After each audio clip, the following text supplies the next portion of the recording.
Honshu is home to many large cities and ancient historical sites, while the smaller islands of Shikoku, Kyushu, and Hokkaido are relatively rural. Well-maintained roads vein the mountainous terrain, yet rail is the most popular form of transit. The Shinkansen, or bullet train, links nearly all of Japan, and at a top speed of 186 miles an hour, 300 kilometers per hour. It covers the 320 miles or 515 kilometers between Tokyo and Kyoto in just 2.5 hours. On the Shinkansen, nearly anywhere is within a half day's travel. The train is affordable if you buy the Japan Rail Pass at a travel agent before you leave for Japan. This allows unlimited travel for 1 to 3 weeks on JR lines. If you count time spent reaching airports, the Shinkansen is as fast and as cheap as flying within the main island of Honshu, but trips to the southernmost or northernmost islands are faster and cheaper by plane outside of holiday seasons. The countryside has scenic roads for driving or cycling enthusiasts, but most expressways are expensive, elevated concrete half-pipes with no views. Gas and car rental prices make road trips best for groups, but highway buses are cheaper than trains if you have the time. JR Highway Bus runs almost everywhere, and a variety of smaller firms such as Wheeler Express and Sakura Kango offer better prices, more legroom, or free Wi-Fi and power outlets. Most bus websites are only in Japanese, so travel agents are the easiest way to book your tickets. For shorter distances, nearly every city has a punctual, convenient subway or train system, and buses run to remote villages. Speaking of being punctual, I've heard that the trains in Japan are like the most punctual or the most exact in the world, or I think so anyway. It's like, I think I read something about when a train had been, what was it, half a minute late, and there was like this big apology afterwards, and it was kind of surreal being non-Japanese. Just kind of wished it was the same in your own country. But anyway, history and culture.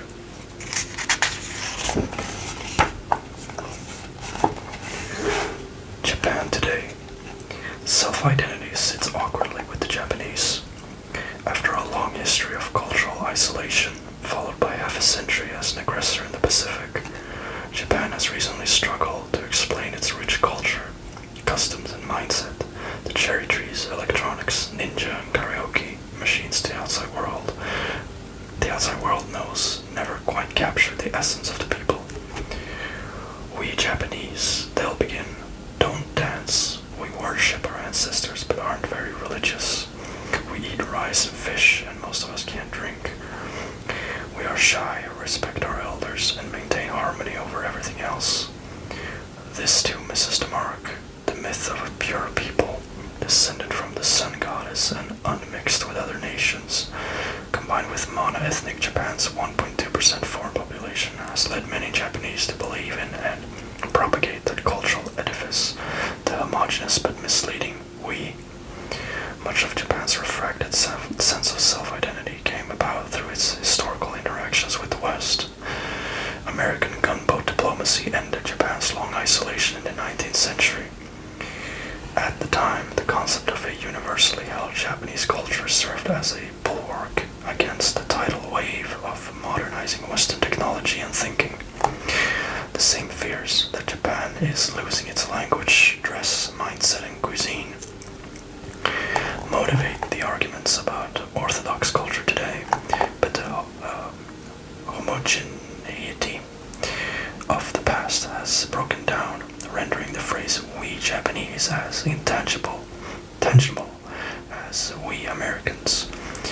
Technology, globalization, the income gap between pre- and the post-economic bubble generations, the factors for increasing cultural diversity are many. Modern Japan could just as easily be described as a nation of brazen iconoclasts,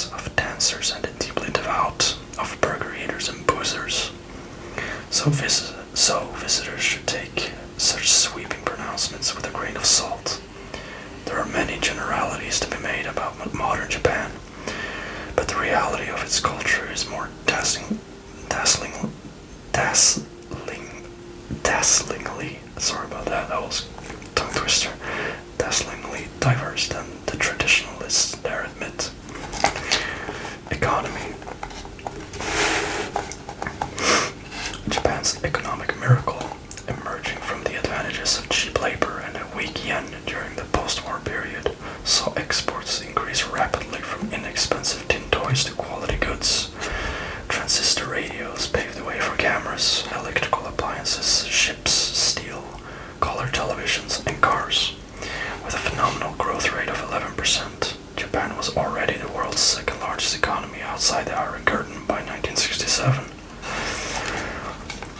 By devaluing the yen, accepting wage cuts, and redoubling their effort, the Japanese softened the impact of the oil crisis of 1973. Exports soared, pushing up a trade surplus that had started 5 years before. In 1979, the second oil crisis was dealt with in a similar way. This is about the picture here, I think. Tokyo Skytree at 2,080 feet, 634 meters. Tokyo's new broadcast tower on the Sumida River is the tallest tower and second tallest building in the world. Really? I feel like this is probably out of date. I haven't looked when this is from, but that just doesn't sound right. I'm not sure, but yeah, anyway, that's quite a nice picture.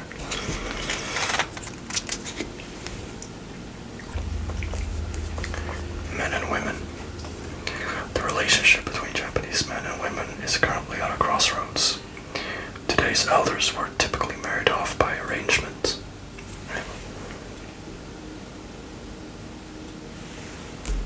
The relationship. Men and women. The relationship between Japanese men and women is currently at a crossroads. Today's elders were typically married off by arrangement, and marriages survive due to the social stigma of divorce and a lot of patience. Modern generations have largely chosen for themselves, but the mating dance has been difficult. Long work hours and the general habit of keeping to friends of one's own gender severely limits the opportunities to meet a prospective partner. In addition, despite the adoption of marriage for love, Japanese men generally remain shy about pursuing a love interest. The new term, herbivore males, describes this lack of interest in sex or power. Blame has been attributed to comic book fantasies, a societal ambivalence to prostitution, and profuse pornography.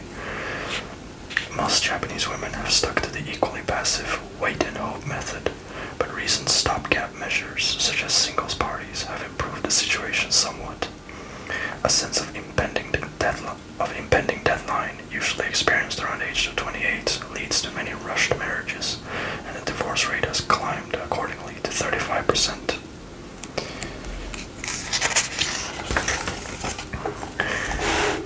Those young Japanese who do manage to get married today face a society vastly different from that of their parents.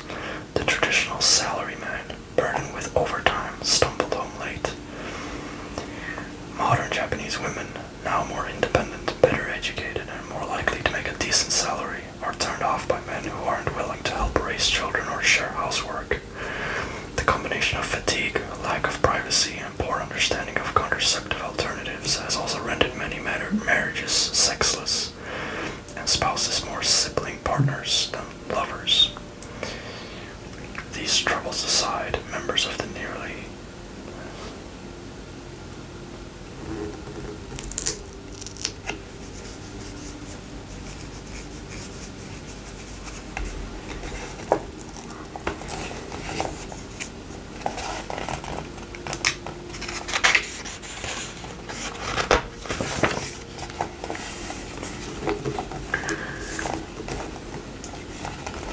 food and drink.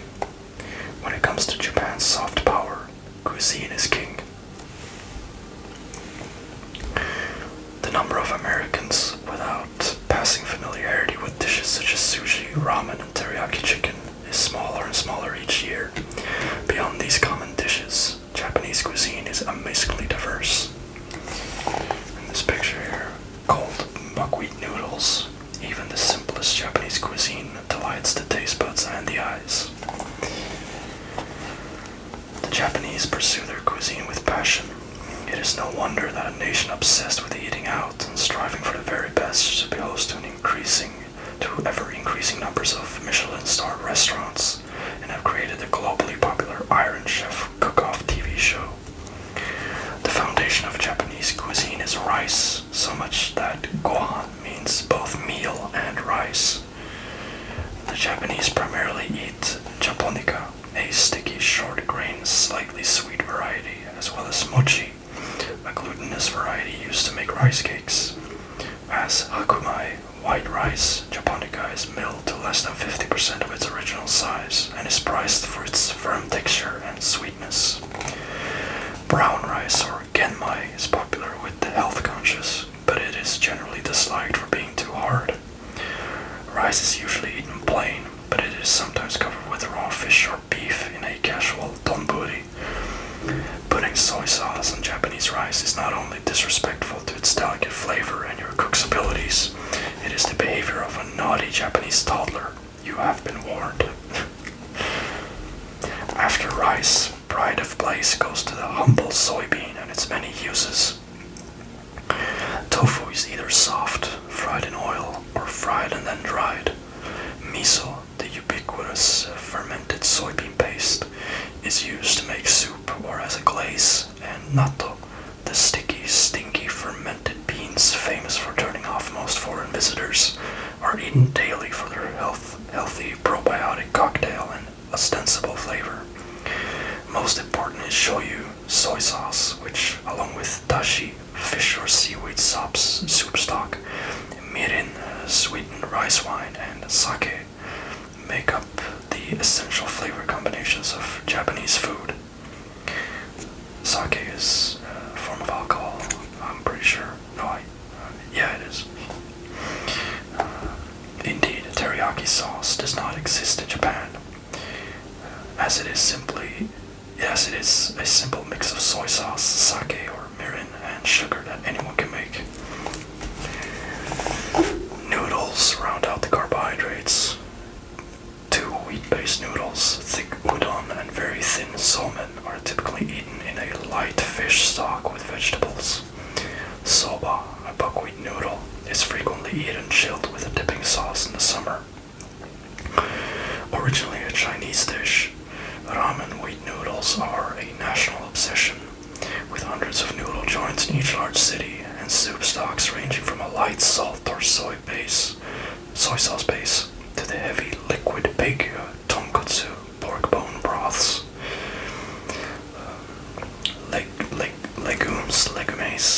Legumes. I don't think I've ever said that word before. Legumes, fruit, and vegetables.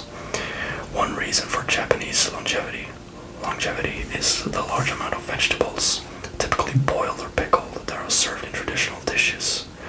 Indeed, the average traditional dish is heavily weighted towards rice and vegetables, with meat or fish providing a tasty garnish.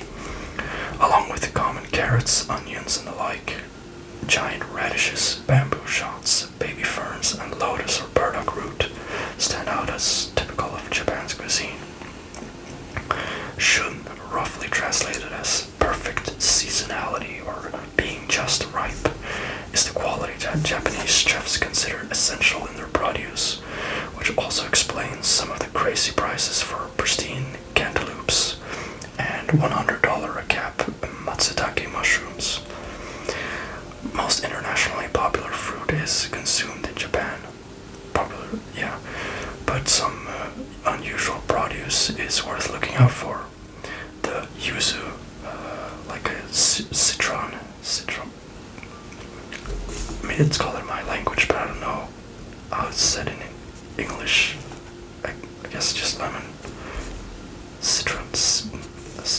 Yeah, sorry about that. The yuzu has an excellent fragrance and is also put in the bath in winter for its smell. The sudachi, similar to a lime, is great in drinks, and the biwa lokat is delicate and wonderful when in season. Kaki persimmons are popular too. In winter, keep your eyes open for dried and sugared shibugaki, astringent persimmons. Other than the important soybean, the azuki is the most common legume. A small red bean, it is boiled with sugar for sweet such as yokan, or added to rice for sekian, a dish eaten on special days. Experience, eat deadly fugu. Pufferfish, blowfish, balloonfish, swellfish, or culinary death wish, whatever you call it. Fugu, the deadly winterfish, is Japan's most infamous dish. Innocuously plump in display tanks, fugu's appearance belies the fatal neurotoxins concentrated in its liver, ovaries, and spines. Only licensed chefs are permitted to serve it, as training is required to remove the toxic organs and avoid contaminating the rest of the dish. Despite the dangers, deaths are extremely rare and are usually the result of preparing self-cut fugu at home or of intentionally eating the liver at a restaurant willing to break the law to serve wealthy foodies. The organ is said to be the most delicious. Even with the death rate as low as 3 fatalities per year, why even risk it? First, eating fugu is the culinary equivalent of skydiving. Second, the Japanese consider it a delicacy, a very special and typically expensive treat, although most foreigners can really only remember the iron taste of fear the first time they try it. While the chefs remove the toxic parts, some diners still experience a thrilling and psychosomatic tingling of the lips.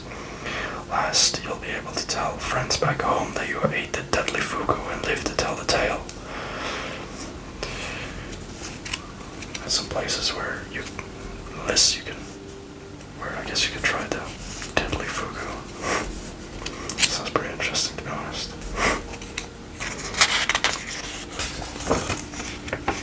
Oh yeah, I continued from here. Seafood. Although the Japanese diet has incorporated more meat since the war, seafood is a regular part of a meal. Ideally, seafood is fresh enough to be enjoyed raw, in slices as sashimi, or on rice as sushi, but grilled and broiled fish are daily mainstays. Although maguro, tuna, in sushi or sashimi is the most iconic, a huge variety of seafood is eaten. Whatever doesn't taste good raw, such as saba or mackerel, or is slightly less than fresh, gets grilled. Cooking in a hot pot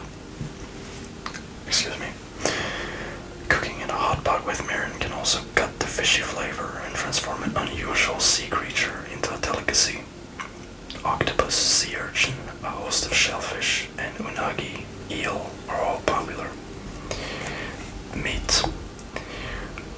Formerly forbidden by Buddhist precepts, meat is on the fast track to pass fish in the hearts of young Japanese. Although popular, meat is usually sliced thin and boiled with vegetables in sukiyaki or served in minute steaks. It rarely outweighs the meal's vegetable component. As with other ingredients, quality is emphasized over volume. While Kobe beef is the most famous dish internationally, a more typical meal would be tonkatsu, a breaded pork cutlet adopted during Japan's craze for all things Western in the late 19th century. Offal, or horumon, literally ditch food, was once considered only fit for Korean immigrants who would eat something that the Japanese threw out.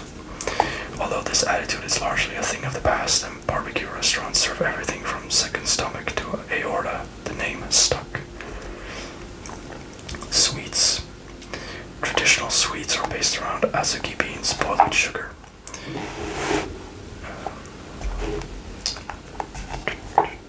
Which is pounded into cakes. Such sweets are intended to offset the bitterness of strong tea, rather than be eaten as dessert, which essentially doesn't exist in traditional cuisine. Sadly, most Western desserts are adapted to the Japanese palate. Low in sugar and fat, they tend to be a bit predictable and bland, though it is possible to stumble across a baker hell-bent on making authentic French pastry, whether or not it sells. Leisure and recreation. When they find the time, Japanese take leisure very seriously. Traditional pursuits such as the tea ceremony, flower management, and calligraphy remain just as popular as video games, comics, and online surfing. Nearly everyone learns some form of martial arts at school, but the big sports nowadays are decidedly Western. Baseball enjoys a fanatic following, and soccer has exploded in popularity with the successes of both national teams and the co-hosting of the 2002 World Cup. Eating out is a national passion. Japanese women tend to be more gregarious, shopping and hitting cafes with friends, while men are more likely to engage in solo pursuits, playing video games or reading comics. Language and writing. The origin of the Japanese language is unknown, possibly related to the Ural Altaic group, which includes Finnish, Mongolian, Turkish, and Korean. It is grammatically similar to Korean, but shares almost no words. Despite Japan's adoption of many aspects of Chinese culture, including writing, the language is unrelated to Chinese. It may go back to Japan's early inhabitants such as the Ainu, but beyond a few words and place names, the Ainu language appears unrelated. There is evidence of a distant relationship with Austronesian languages, such as those of Malaysia, Indonesia, and the Philippines, mainly through similarities in vowel sounds. A Latin-sounding A-E-I-O-U syllabary makes picking up a few words of Japanese easy, but learning to speak well is another matter. Instead of the subject, verb, object, sentence order of most European languages, Japanese places. This light is kind of distracting. It's a little hard to see. It was difficult to get it right here.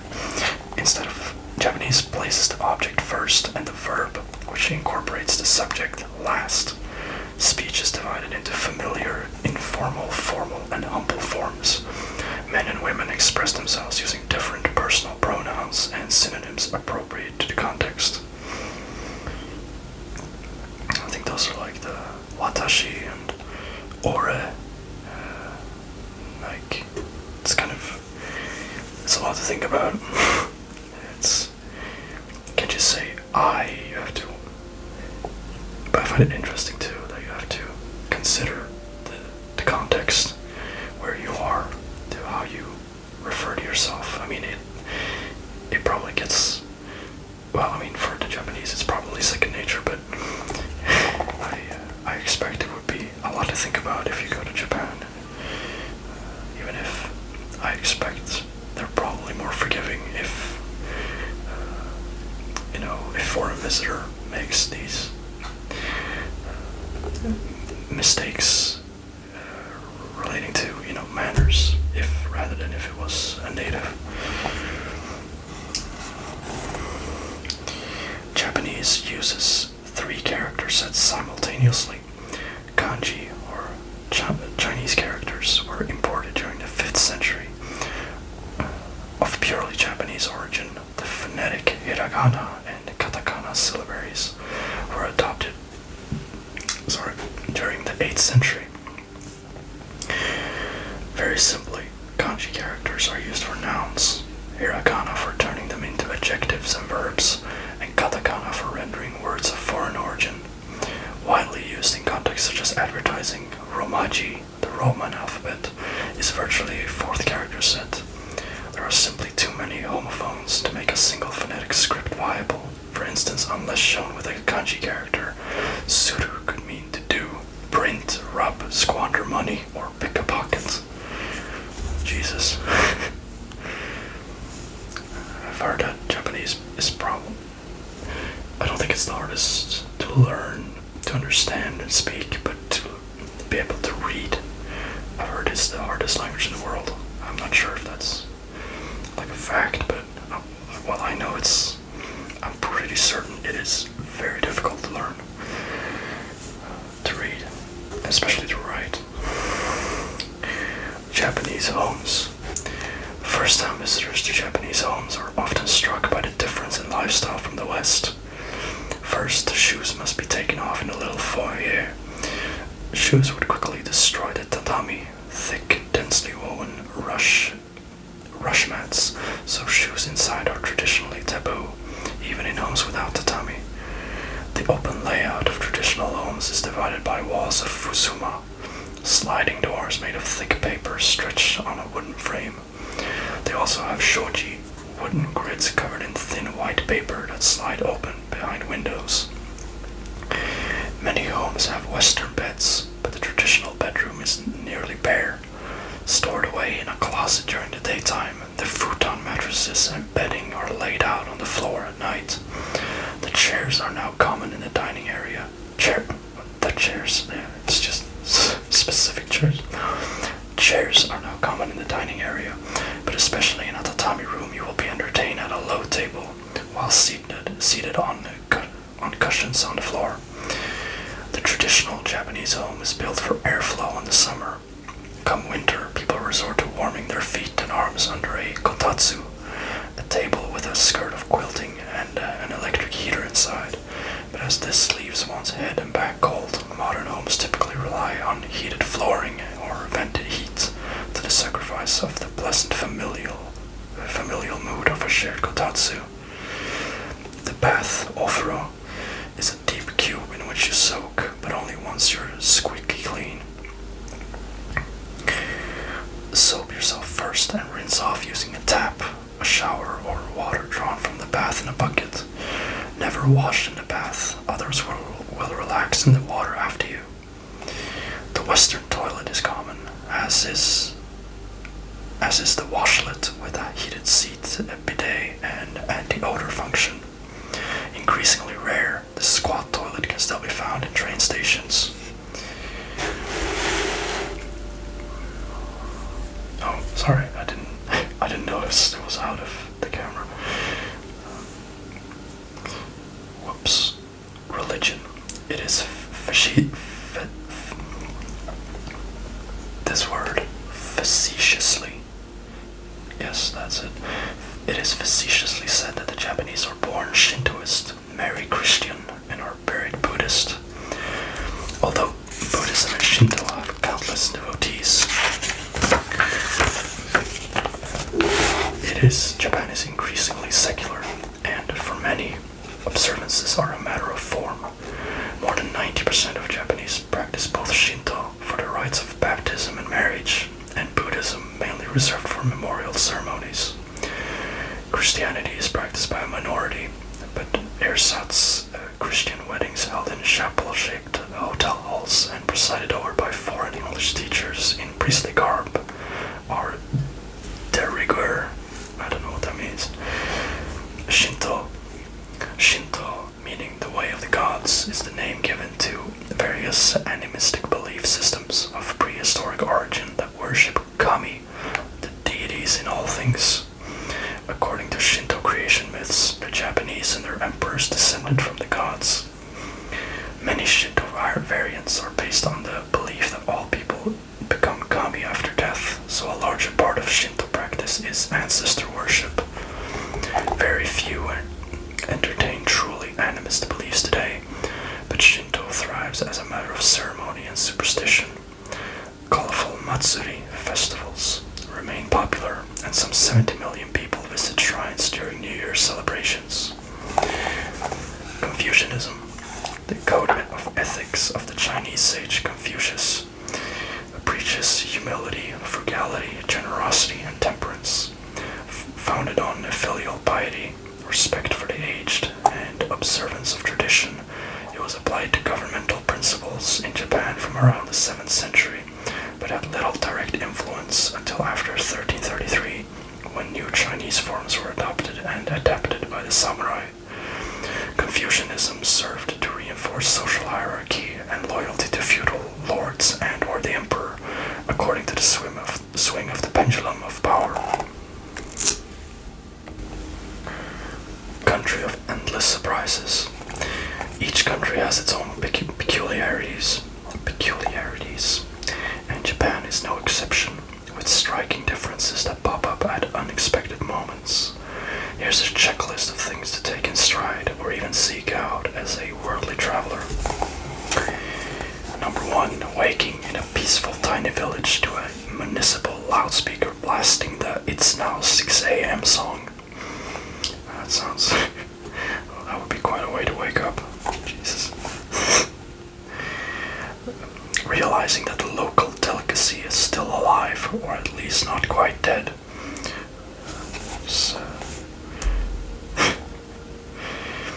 finding your every purchase triple wrapped and double bagged. Spotting ubiquitous surgical masks come pollen season and head to toe swaddling on overheating, sun-conscious ladies in the summer. Witnessing rebellious teens riding tiny scooters, gunning their little engines just to annoy the neighbors. Passing by someone in a cosplay outfit any time of day or night. That would be me. Nah, just kidding.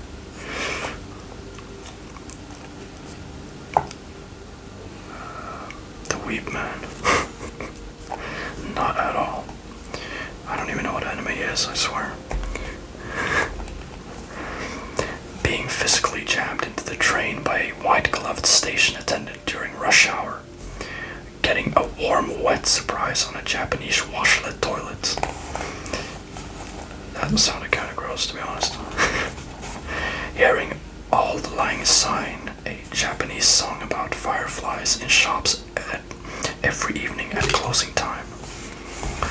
Striking up a conversation in the nude at an onsen hot spring.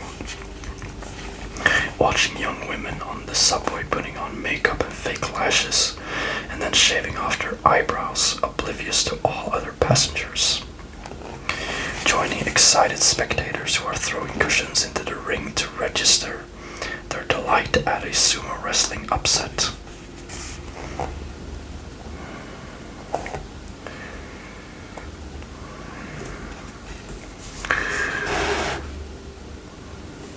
Buddhism. Or, yeah, I forgot a little part of the Confucianism here. It also dictated the Ie system, a patriarchal hierarchy in the household. Confucianism, with its emphasis on conformity, bolstered strict government control between 1603 and 1868, and was more recently exploited by nationalists. It is still taught in Japanese schools as conformity remains a virtue. Corporate loyalty overrides family life, and society remains I don't know how to say that, seriously. Hierarchical, I think. Sorry, I'm stumbling over some words. It's just, man. The Japanese love of social harmony and avoidance of confrontation are also legacies of Confucianism. Buddhism, holding that the remedy for the pain of existence lies in meditation, the elimination of desire, and awareness of the transience of life. The teachings of the Buddha, enlightened one, made their way from India to Japan via China and Korea. Brought by Korean emissaries in the mid-6th century AD, Mahayana Buddhism was decreed a state religion by Prince Shotoku in 593. During ensuing centuries, the Buddhist influence increased as various sects evolved. The most internationally recognizable form of Japanese Buddhism, Zen, was introduced from China during the Kamakura period, 1185 to 1333. It discards scriptures and doctrine, believing that enlightenment is attainable only through individual effort, spiritual meditation, zazen, and abstinence. Zen was favored by the samurai and has had a profound and enduring influence on the architecture, arts, and culture of Japan. Christianity was brought to Japan by Portuguese and Spanish friars, notably the Jesuit St. Francis Xavier in the mid-16th century. It made headway, especially in Kyushu, but its spread posed a political threat to the shoguns, military governors, who, fearful of European colonialism, repressed it ruthlessly. With the closure of the country to outsiders in 1635, Christians went underground, emerging from hiding when the shogunate fell in 1868. Today, about 2.4 million Christians practice in about 9,000 churches throughout Japan. The land. Forests cover nearly 60% of Japan's islands. Japanese cedar, cryptomeria, and species of maple, beech, and magnolia are cultivated over most of the country. Chinquapin, chestnut, oak, and beech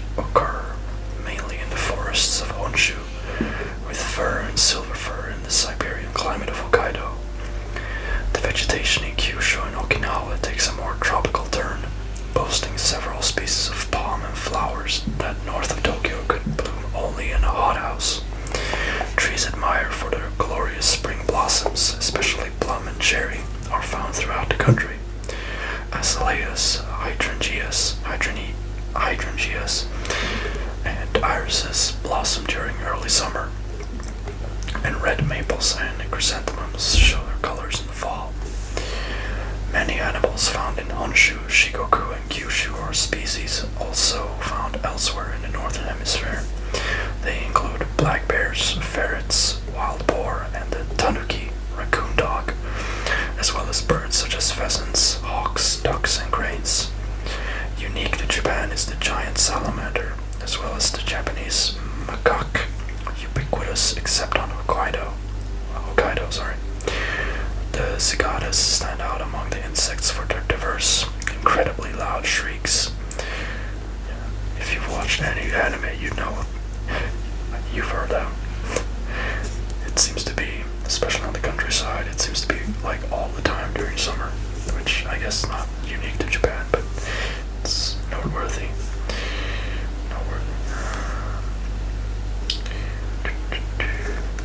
As the various species emerge at different times over the summer, each new call signals another step closer to the fall. Animals in chilly Hokkaido include sables and red foxes, as well as the brown bear, some 6 feet 2 meters tall and 880 pounds 400 kilos in weight. It is about twice the size of its Honshu counterpart. Okinawa also has unique species of its own, such as the Iriomote wildcat, Amami hare, and Habu viper. A broad variety of sea life can be found along the Japanese archipelago. The Kuroshio current brings warm water up to the coasts, carrying a host of fish to northern feeding grounds and heating the coast enough to allow soft coral reefs to grow. Everything from northernly king crab to fluorescent squid and the rare Okinawan dugong frequents Japan's waters. Frequently forced out of their natural habitats by urbanization, Japan's wildlife populations have been steadily declining. Conservation measures adopted by the Environment Ministry in the 1980s protect 136 endangered species, but the Iriomote wildcat may soon go the way of the Japanese river otter, declared extinct in 2012. Rural Japan has become increasingly developed, but past the bedroom towns of the major cities, the landscape is divided into rice fields and uninhabited mountains. Fear of landslides has often limited development of the steep interior. On flatlands, rice terraces are plentiful.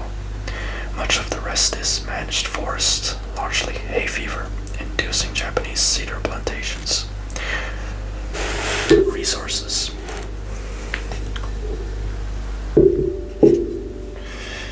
Up to the mid-20th century, Japan was mainly agricultural, but after World War II, farming declined dramatically with the mass migration from the countryside. Nowadays, manufacturing and construction account for about a third of total national industry, and booming retail and service industries account for some 3/5. Today, with their livelihoods increasingly threatened by imports, farmers are major recipients of government subsidies. Rice, the national staple for centuries, is overproduced due to efficient modern techniques. The excess is seen as a backup plan for calamity rather than waste. A traditional fondness for soybean products means that vegetables are domestically produced. No, sorry about that. It worked that way. It kind of worked that way too, but I jumped one sentence ahead there. A traditional fondness for soybean products means that Japan imports more than 11 times the soybeans it produces. Eggs, poultry, and most vegetables are domestically produced, but 60% of the country's fruit is imported. 3/4 of Japan's dairy products come from Hokkaido, the rest are imported. Hokkaido also produces a substantial amount of wheat, about 1/10 of the total consumed. The world's largest per capita consumer of seafood supplies half of its demand with imports. Japan also imports half its meat, especially beef. Increased imports are often an indication of a change in consumer tastes, but for Japan, imports are simply cheaper. Japan's notorious extravagance with wood and pulp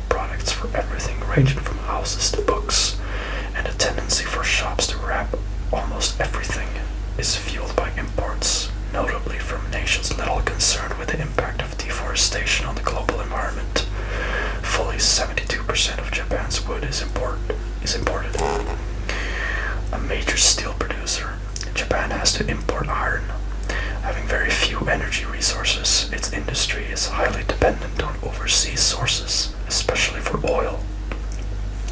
Since the 2011 Fukushima meltdown, there has been intense public pressure on the government and major energy companies to shift away from potentially disastrous nuclear energy, formerly the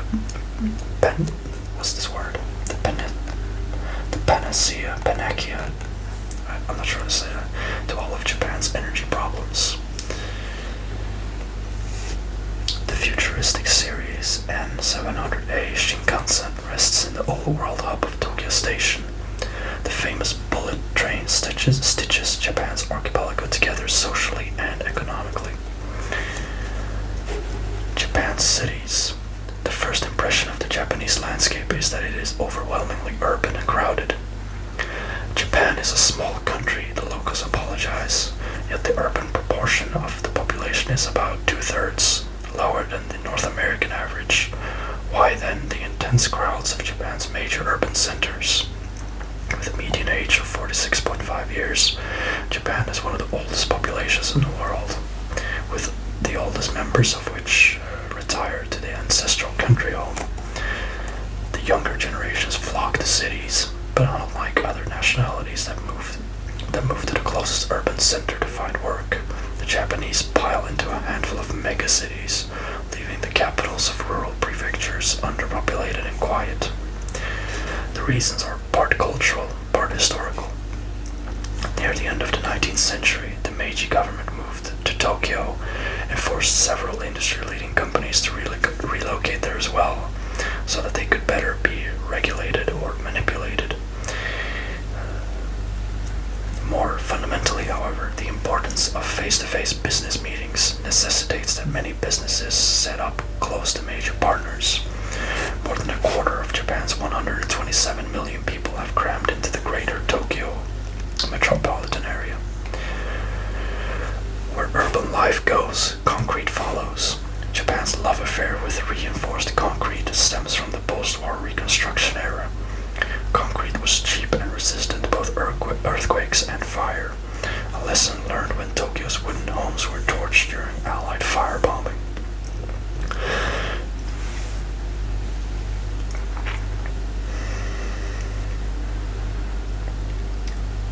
Little thought was given to design in the race to rebuild, and many provincial cities are marred with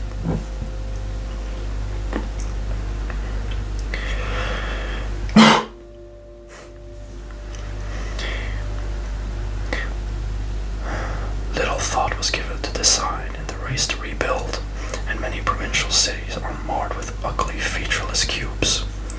In the intervening years, lavish pork barrel spending has gone to firms close to the government, resulting in concrete breakwaters, concrete banks and beds for even the tiniest creeks, and concrete blasters retaining slopes stripped of their trees and never replanted.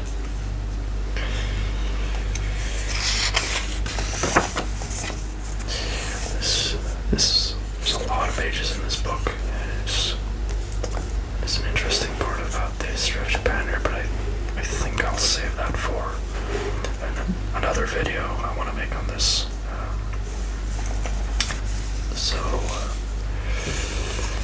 I think that's going to be it for tonight. I found this very interesting. I actually want to continue reading it. I think I'll do that. But like I said, I hope you enjoyed this video, and